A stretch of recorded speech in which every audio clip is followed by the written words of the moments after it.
Snow was falling hard over Pine Hollow when a tiny German Shepherd puppy stumbled into an officer's headlights, crying, shaking, desperate enough to drag a grown man by the pant leg. It didn't want food. It didn't want shelter. It wanted him to follow. And when he stepped off the road and into the dark timberline, the truth waiting beneath the frozen earth stopped him cold. A mother trapped inside a hunter's pit, fading fast.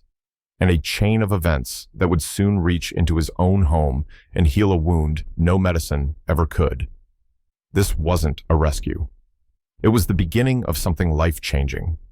Before we begin, tell me, where are you watching from? Drop your city or country in the comments, and if you believe even the smallest cry can lead to a miracle, hit like, share this story, and subscribe for more moments where hope finds its way through the cold. Winter pressed hard on Pine Hollow, Colorado, the highway a narrow wound of black, cutting through fields of snow under a sky full of frozen stars. Officer Michael Dawson guided his patrol SUV along the empty road, wipers ticking in a slow, tired rhythm, matching the dull ache behind his eyes. At 38, he carried his years not in wrinkles, but in a certain heaviness around the shoulders, the way his broad back hunched ever so slightly, as if the world had quietly climbed onto it when no one was looking. His dark brown hair was cut short out of habit rather than vanity, a few early gray strands threading near his temples. A day-old stubble shadowed his strong jawline, softening the angles of a face that might once have belonged to a man who laughed easily. Tonight, his hazel eyes, a mix of green and amber, looked distant, reflecting more of the snowfall outside than the dashboard lights within. Michael had the body of someone who had been athletic once, tall, solid, chest and arms, built from years of wearing gear and hauling people out of wrecks. But there was a slowness to his movements now, a carefulness that came from living with quiet ghosts. The radio on his shoulder crackled occasionally with distant chatter, but his shift had been uneventful, just another long patrol through streets lined with dark houses where families slept behind warm curtains. He should have felt grateful. No fights, no overdoses, no calls about gunshots or crashes. Instead, the silence pressed on his chest. At home, his wife Anna would be sitting in their living room in the half-dark, curtains drawn even though there was nothing to hide from but her own grief. She was 35, once bright-eyed with laughter that bubbled over too loud in crowded rooms, a woman whose light brown hair used to be tied in messy buns while she danced around their tiny kitchen. Now her hair hung limp and straight down her shoulders, often unbrushed, her pale skin even paler since the baby. Since the hospital room and the too quiet crib and the doctor's voice that still scraped down the inside of Michael's skull at night. The loss had carved something out of her, and out of him, too. He had built a shell of routine and duty around himself like armor, patrol, paperwork, checkups with the chief, bring home groceries, talk about small things, avoid the big ones. Drive the empty winter roads and pretend the cold outside matched the cold inside. That was the plan. Just get through one more shift, one more night. He exhaled, the breath fogging faintly in the cool cabin of the SUV, and reached for the coffee in the cup holder. It was lukewarm and bitter, but it kept his hands busy. The world outside was nothing but white and black, and the occasional yellow glow of a distant farmhouse light. Then something moved, small, sudden, a flicker of motion at the edge of his headlights. Michael's foot hit the brake instinctively, his heart jerking to attention. The SUV slowed, tires, crunching over packed snow. At first, he thought it was just a clump of wind-blown snow, but then it staggered, slipped, and righted itself. A small figure stood in the middle of the road, legs trembling. He narrowed his eyes, leaning forward. "You've got to be kidding me," he muttered under his breath. It was a puppy. A German Shepherd pup, maybe 6 or 7 weeks old, its paws comically large for its body, fur thick but damp and clumped with ice crystals. The coat was a classic Shepherd mix of black and rich tan, but it looked roughened, as if the wind had been chewing at it. Its ears were too big and not fully upright yet. One tilted halfway, the other flopping sideways, giving it a lopsided, vulnerable look, like a child wearing a helmet that didn't fit. Snow stuck to its whiskers and muzzle, and its dark eyes, deep brown pools rimmed in red from cold and exhaustion, glittered with something that wasn't just fear. Desperation. The kind of desperation Michael had seen in people clinging to the edge of a guardrail over icy water. The SUV rolled to a complete stop. Michael shifted into park, flicked on the hazard lights, and stared for a second, brain trying to make sense of a puppy alone on a back road at nearly midnight in the dead of winter. No houses close enough for it to have wandered from a front yard. No cars abandoned on the shoulder. No tracks that made sense. "Where the hell did you come from, little guy?" he murmured. He pulled on his gloves and pushed the door open. The wind knifed into the cabin, sharp enough to sting his cheeks. As he stepped out, the snow crunched under his boots, and the cold grabbed his lungs. The puppy flinched at the sound of the door, but did not run. It stood with its tail tucked so tightly between its legs that it almost disappeared, chest heaving, little body shaking like a leaf trapped in a storm. It let out a sound then, not a bark, not exactly, more like a sob that had grown claws. Michael felt something twist unexpectedly inside his chest. He had heard the cries of injured people, the keening wail of a mother in a hospital corridor, his own wife's choked sobs muffled by a closed bedroom door. Somehow, this tiny, broken sound from the pup slid right in with all those memories.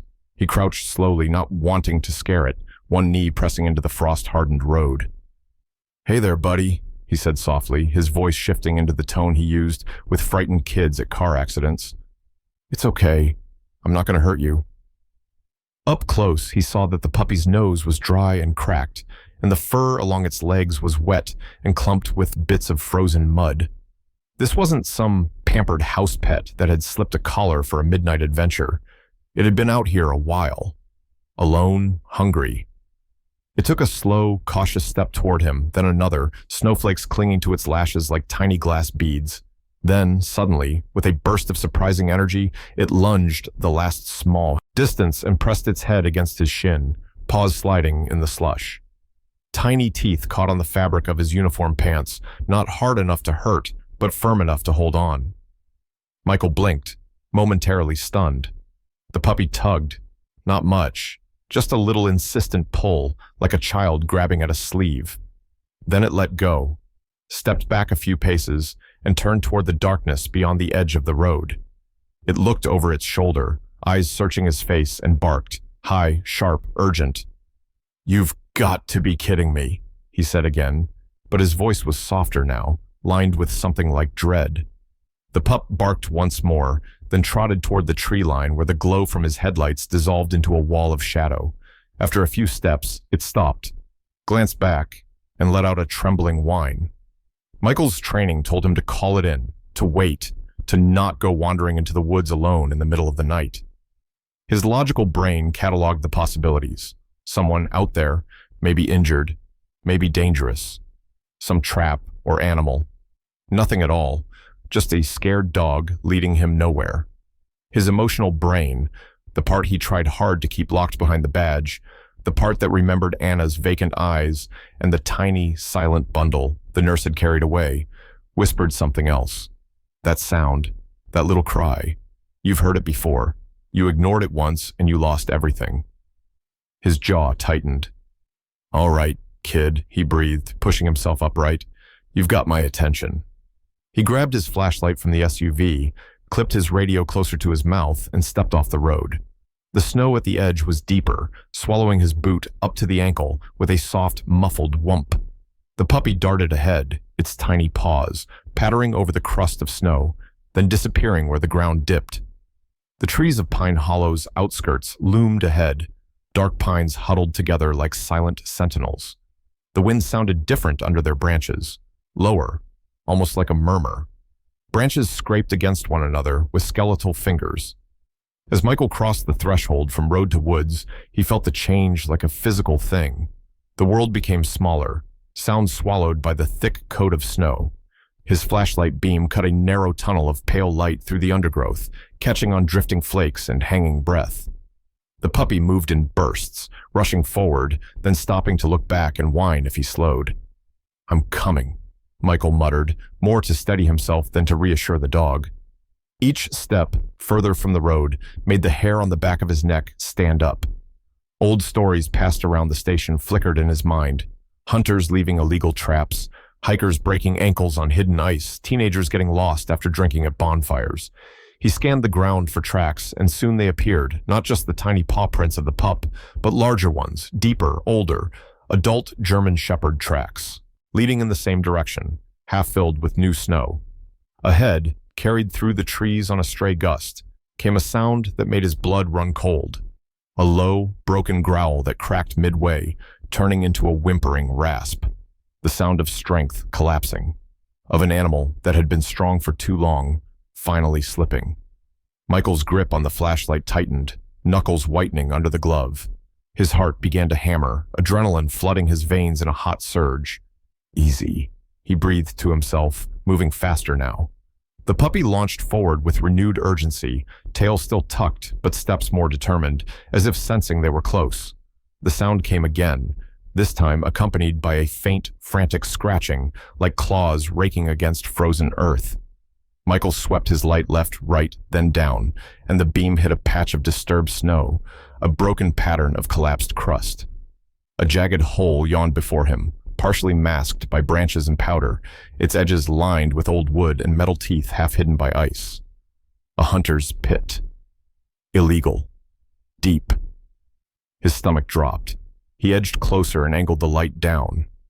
At the bottom, pressed against one side as if she had tried and failed to climb out, lay a German shepherd mother.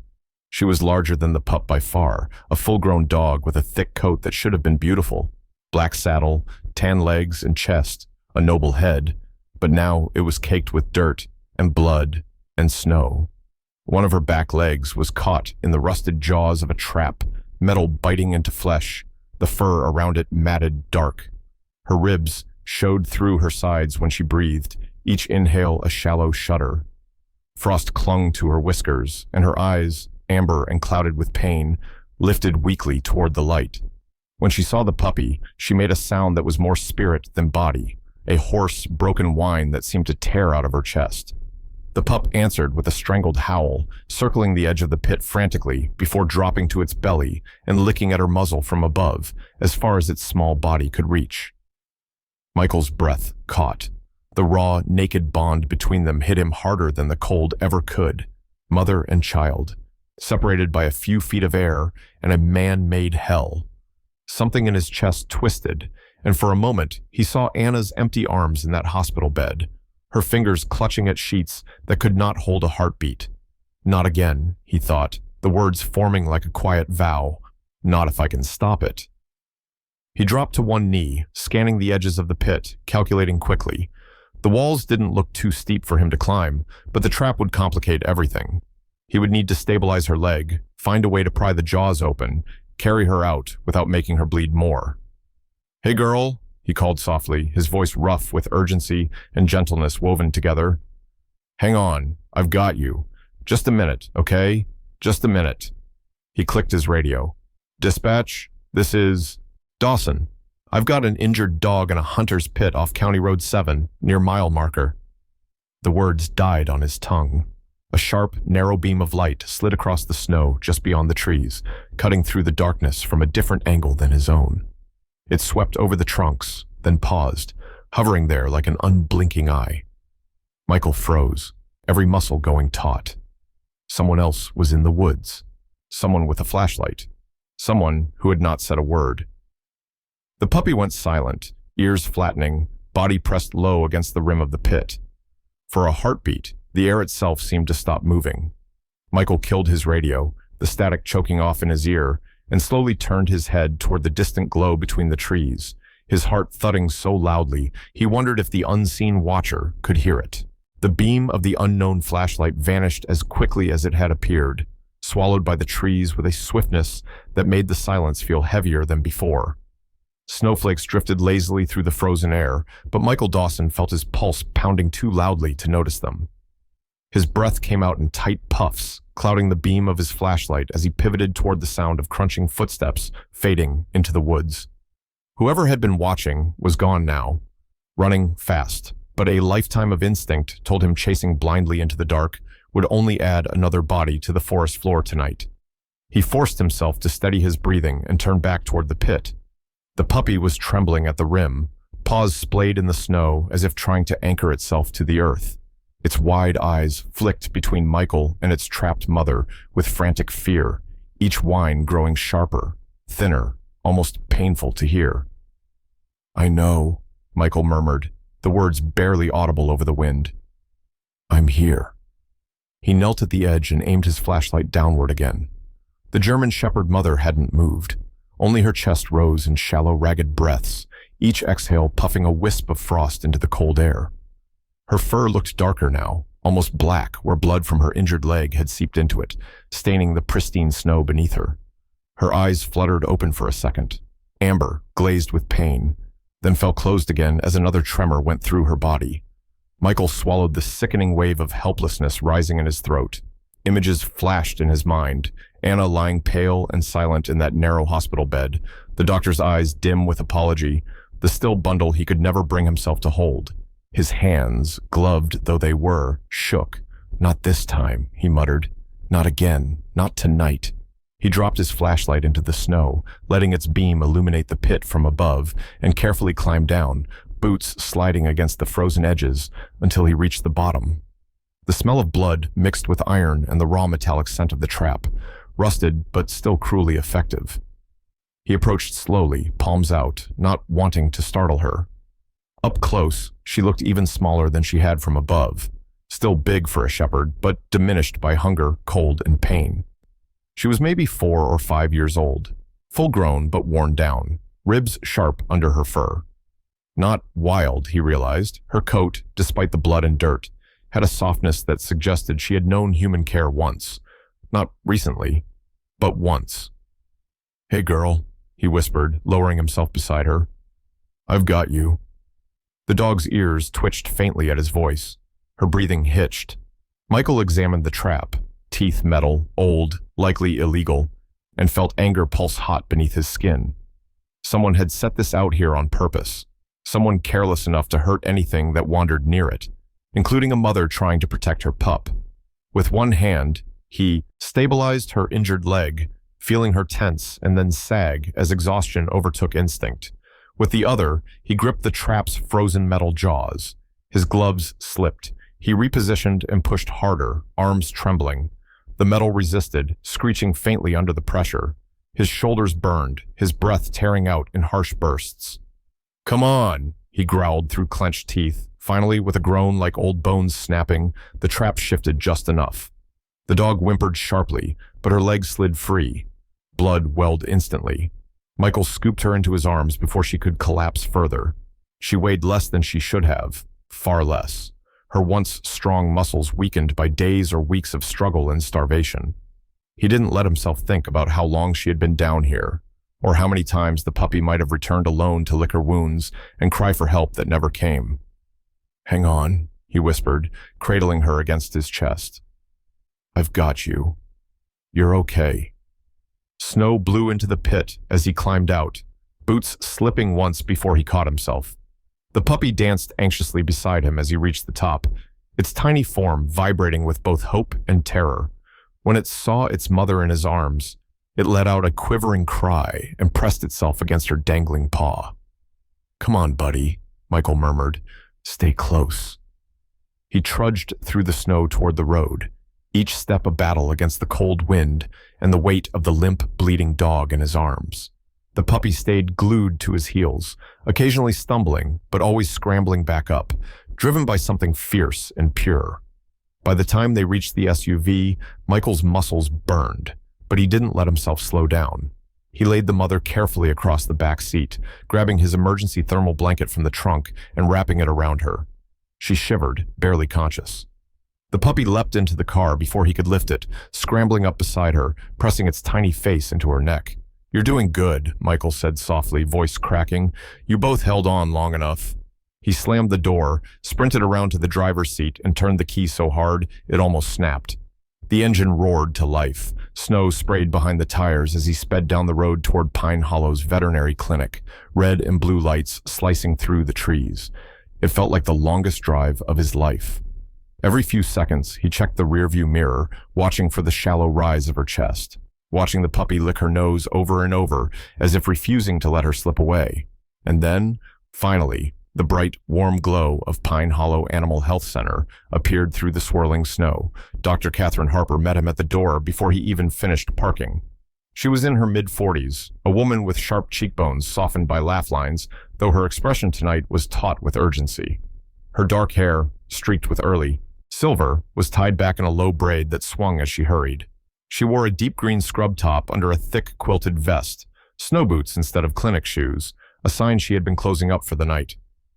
"What happened?" she demanded, voice low, steady, and professional. The kind of voice that had seen every terrible thing an animal could suffer and still refused to break. "Hunter's trap," Michael said, lifting the dog into his arms again. "Bad one." Dr. Harper's eyes flashed with anger, an emotion he knew she kept holstered like he kept his sidearm. "Bring her in." She guided him through the hallway into the emergency room, flipping on bright surgical lights that washed the space in harsh white. As Michael laid the dog on the metal table, Dr. Harper assessed her with swift, practiced movements. "Blood loss severe," she murmured. "Hypothermia. Lacerations deep, but not yet gangrenous. She's lucky you got to her when you did." Michael glanced down. The puppy was pressed against his boot, shaking uncontrollably. When Dr. Harper gently tried to move it aside, it let out a pitiful cry, clinging harder. She paused, softening. "And this must be her baby." "He led me to her," Michael said quietly. Dr. Harper looked up, eyes narrowing with something like awe. "If he hadn't, she'd be gone." She lifted the dog's paw, studied the wound, then spoke with the calm urgency of someone who had delivered bad news too many times. "I'll need to operate." "Do it," Michael said. "Whatever it takes." As Dr. Harper prepared, the puppy pressed so tightly to Michael's leg, he could feel its tiny heartbeat through his pant leg, quick, frantic, terrified. He crouched, scooping the pup into his arms. Its fur was cold, stiff with ice, and its body shook, as if it feared the world might collapse again at any moment. "It's okay," he whispered, stroking its head. "I'm here. I'm not letting anything happen to her. I'm not letting anything happen to you." And for the first time that night, the puppy's trembling eased, just slightly, its small head bearing against the warmth of his chest, as if it finally believed him. The drive back to his house felt heavier than the one to the clinic. Snow drifted across the road in slow, ghost-like curtains, and inside the SUV, the only sound was the soft, exhausted breath of the German Shepherd puppy curled in a tight ball on the passenger seat. Every few seconds, its small body shivered, as if the cold and fear had burrowed so deeply into its bones that warmth alone could not shake them loose. Michael Dawson kept glancing at it, his jaw tightening with every tremor. He had wrapped the puppy in his spare duty jacket, but what the little creature needed was not only heat. It needed safety, certainty, something steady to cling to in a world that had been cruel far too early. "Almost home," he murmured, though he wasn't sure who he was trying to reassure more, the puppy or himself. Home. The word tasted strange lately, foreign. Once, it had been a place of laughter and music, where sunlight spilled across the wooden floors and smelled faintly of Anna's lavender candles. Now, it was a structure with walls, a roof, and a silence that seeped into everything like a slow-moving fog. He parked in the driveway and cut the engine. The porch light was off. Anna rarely remembered to switch it on anymore. Or maybe she remembered but couldn't find the strength to care. Carrying the puppy against his chest, Michael climbed the porch steps. His boots thudded softly on the wood, the sound familiar but echoing too loudly in his mind. He unlocked the door and stepped inside. The house greeted him with darkness, not pitch black. One lamp in the living room always stayed on, casting a dim amber glow that barely reached the corners, but enough darkness to feel like the house was holding its breath. The air smelled faintly of chamomile tea gone cold hours ago, and the old wooden furniture that dominated the small space. The silence was thick, heavy. Then came a soft sound from the living room, a creak of the couch, slight but unmistakable. Anna was awake. He turned toward her. Anna Dawson, 35, sat curled on the far end of the sofa, her knees drawn up to her chest, a faded knitted blanket wrapped around her slender frame. She had always been delicate in build, narrow shoulders, thin wrists, long fingers like an artist or a pianist, but grief had carved her down even further. Her light brown hair hung loose around her face, unbrushed, falling in uneven strands that highlighted the pallor of her skin. Her eyes, once a warm honey shade, looked dimmer now, shadowed with exhaustion. They rarely met his anymore. Anna's voice used to fill rooms with brightness. Now she barely spoke at all, as if every word weighed more than she could carry. Losing the baby had stolen something from her, a spark, a rhythm, a piece of her soul she never found again. And Michael, despite all his training and strength, had never figured out how to help her reclaim it. When she looked up at him, her expression flickered with confusion, or fear, or both. Her gaze dropped to the small shape pressed against his chest. "Michael, what is that?" Her voice was whisper-thin, as if she were afraid even the sound of it might shatter her. "Just a pup," he answered quietly. "I couldn't leave him alone." He knelt beside the sofa so she could see better. The puppy whimpered softly when he shifted it, and its head emerged from the folds of his jacket, eyes still swollen with cold and exhaustion. Anna froze. Something in her body seemed to lock, her fingers tightening in the blanket until her knuckles turned white. Michael opened his mouth to reassure her, but before he could speak, the puppy wriggled free. Its tiny paws slid clumsily on the wooden floor as it stumbled toward her. "Hey, easy," Michael whispered, reaching as if to pull the pup back, but the little creature's determination was stronger than his grip. The puppy reached Anna's feet and stopped. For a moment, it simply looked at her, really looked. Head tilted, ears drooping slightly. Its breathing was shallow, its body fragile, trembling with exhaustion and fear and instinct all woven together. Then it took one small step closer and gently rested its head on her shin. That was all. A small, fragile gesture, but it broke something open. Anna gasped, a soft, helpless sound, and pressed a hand to her mouth. Tears welled so quickly, it was as if they had been waiting just behind her eyelids for months. Her shoulders shook as she stared down at the puppy, her breath hitching in uneven, painful bursts. "It's Cry," she whispered, though the sound barely left her throat. "It sounds like—" She didn't finish, and she didn't have to. Michael felt his chest tighten until it hurt.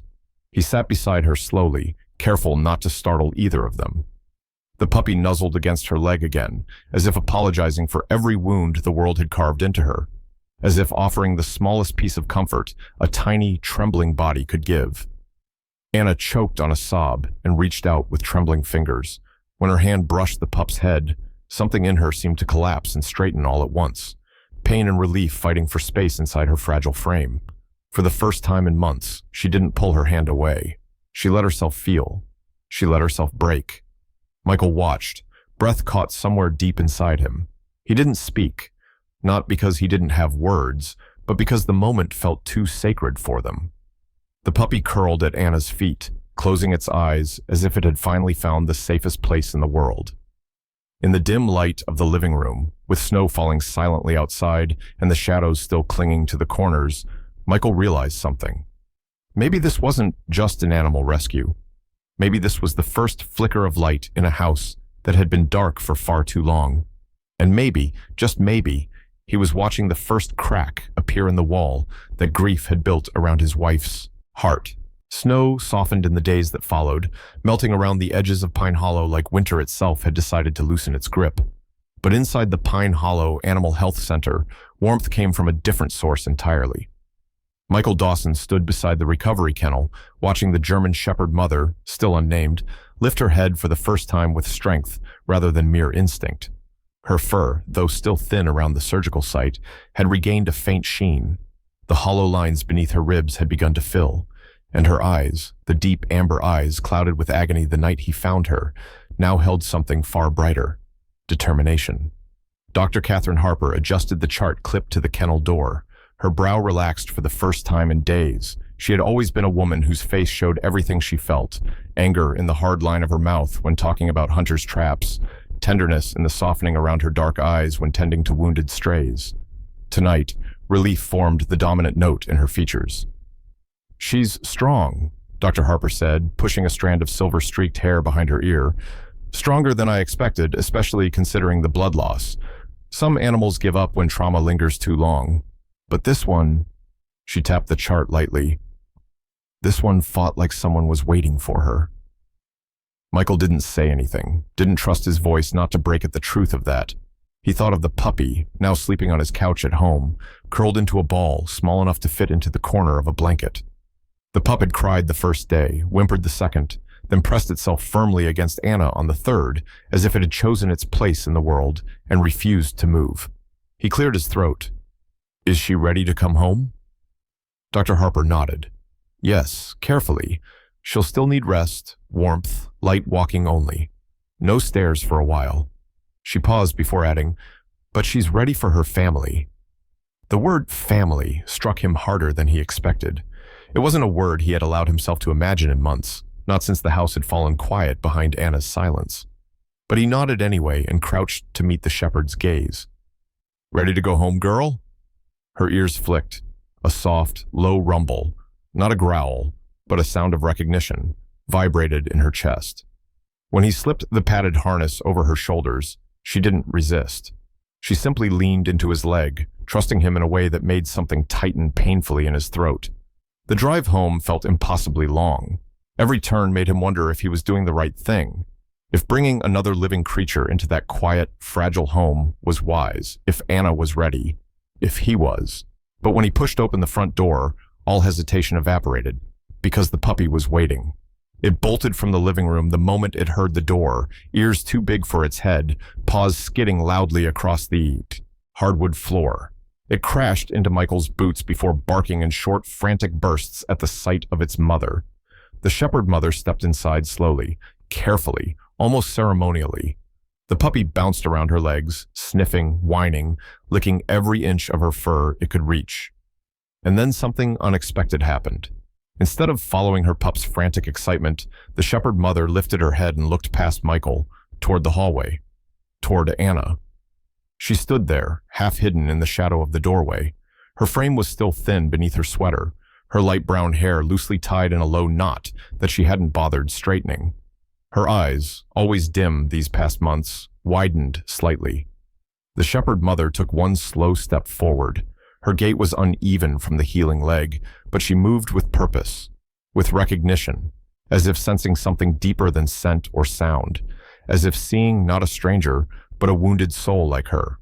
One step, then another, until she stopped directly in front of Anna. She didn't push or bark or beg.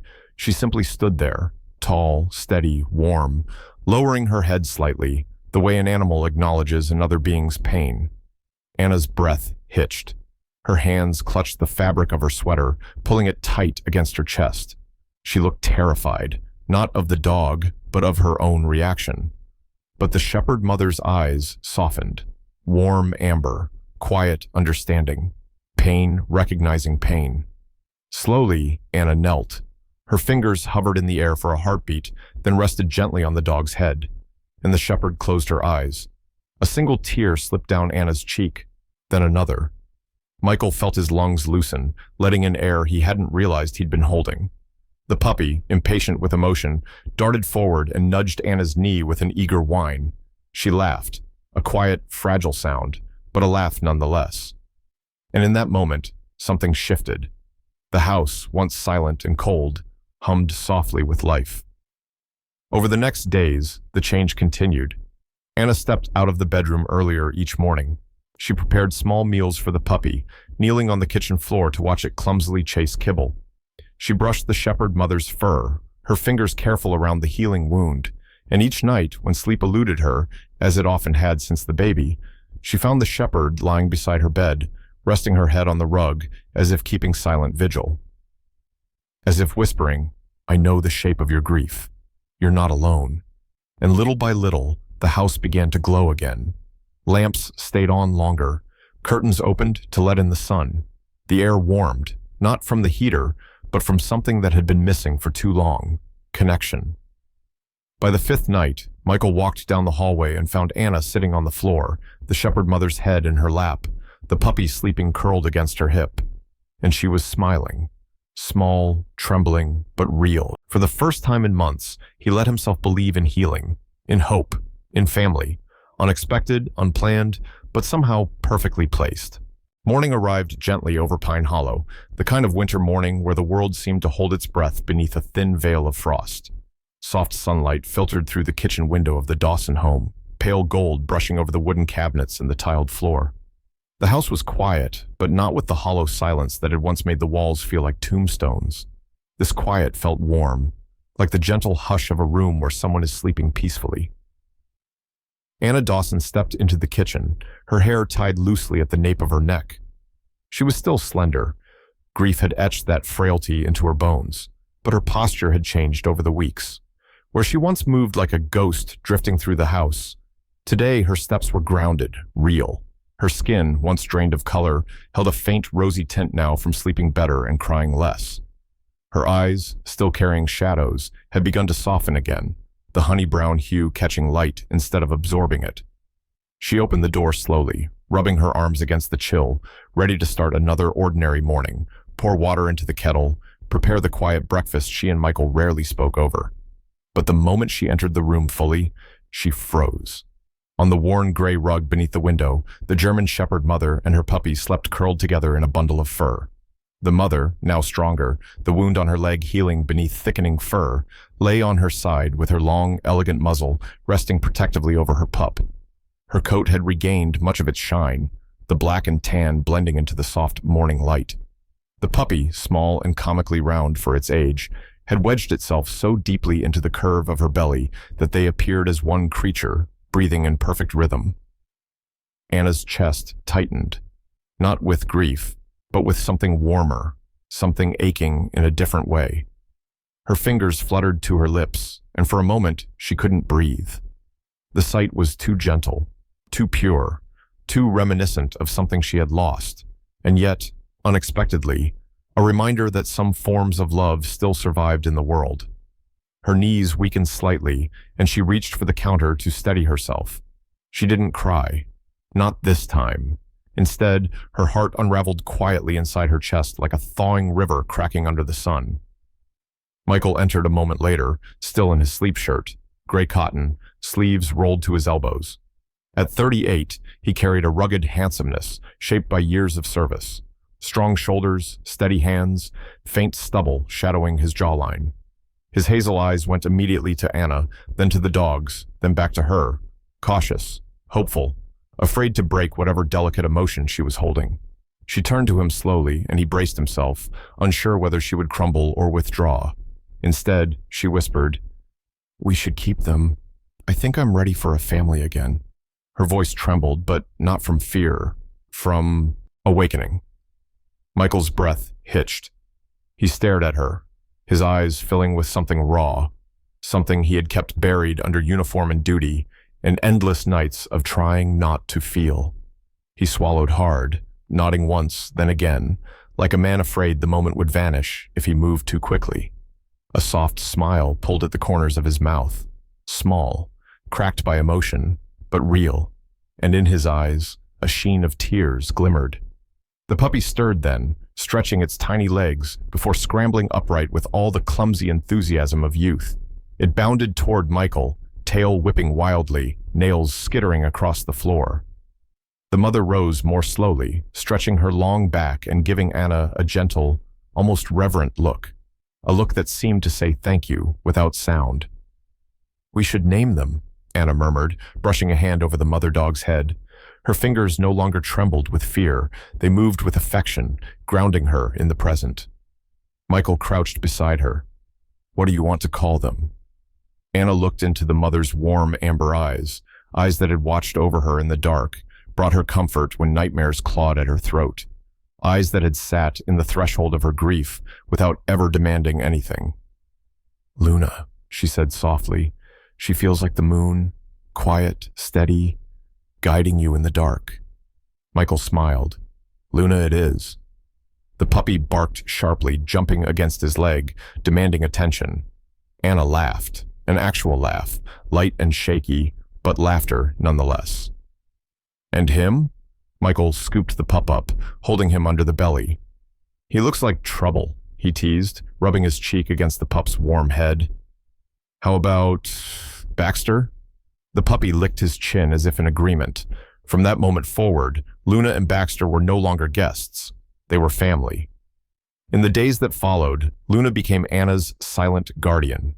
Whenever Anna's breath quickened or her hands shook with memories she didn't speak of, Luna would gently press her head against Anna's thigh, grounding her before panic could rise. When Anna sat by the window on difficult afternoons, Luna lay across her feet like a warm shadow, her eyes watching the world with a calm that seeped into Anna's bones. Baxter, meanwhile, filled the house with sound again. Tiny barks, clumsy zooming across the hallway, the chaotic thump of paws against furniture. His energy cracked the heaviness that had once suffocated the home. He tugged on socks, chewed corners of blankets, and made the house feel alive in a way it hadn't since before. For Michael, coming home no longer meant stepping into a void. It meant being greeted by Baxter's enthusiastic leaps and Luna's wise, gentle eyes. It meant seeing Anna in the kitchen with her sleeves rolled up, feeding the dogs with a soft hum beneath her breath, a sound he had not heard in over a year. One snowy afternoon, Anna sat by the window with a cup of Vjalteftung tea. Luna rested her head on Anna's knee, while Baxter barked happily at the drifting snowflakes outside. Anna touched Luna's fur, her eyes softening as if seeing her own reflection in the dog's quiet resilience. "Both of you," she whispered, voice trembling but hopeful. "Saved me from a pit I couldn't climb out of alone." Michael stood in the doorway watching them, and for the first time in a long time, he believed the Dawson home was truly alive again. In the quiet corners of life, where grief settles like winter frost, God often sends help in the most unexpected forms. Not with lightning, not with burning bushes, but with soft paws, gentle eyes, and a love that asks for nothing in return. Luna and Baxter didn't just walk into the Dawson home, they walked into the wounds no one could see. And somehow, in a way only heaven understands, they stitched a broken heart back together. One breath, one bark, one quiet night at a time. Maybe that's how God works in our lives. Not always with miracles that shake the earth, but with small blessings that melt the ice inside us. A friend who checks in, a stranger who smiles, a dog who refuses to let you fall apart. Tiny signs that we are never walking through the storm alone. So, if you are carrying a silent sorrow today, may this story remind you, God still sends help, God still sends light, and sometimes, God sends a dog. Before you go, tell us, where are you watching from? Share your city or your country in the comments. And if you believe every heart deserves a second chance, please like this video, share it with someone who needs hope, and subscribe for more stories where God's grace finds its way through the cold. May the Lord bless you, keep you warm in every winter season of your life, and may His protection rest over you and your family, today and always. Amen.